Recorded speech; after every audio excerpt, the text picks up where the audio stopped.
Брза и скандалозно неодговорна одлука на машинист денеска ја упропасти подлогата на мултинаменското игралиште во спортскиот центар Автокоманда во Штип, сакајќи да го реши проблемот со насобраната вода на улицата Широк дол, која е во комунален ремонт. Багеристот најде брзо решение и водата ја насочил во игралиштето.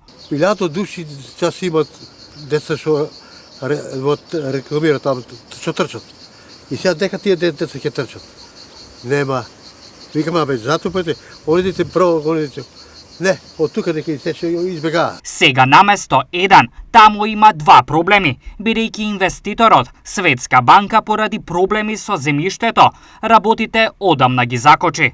Ремонтот на оваа улица не е во надлежност на општината и таа нема никакви ингеренции и можност да реагира.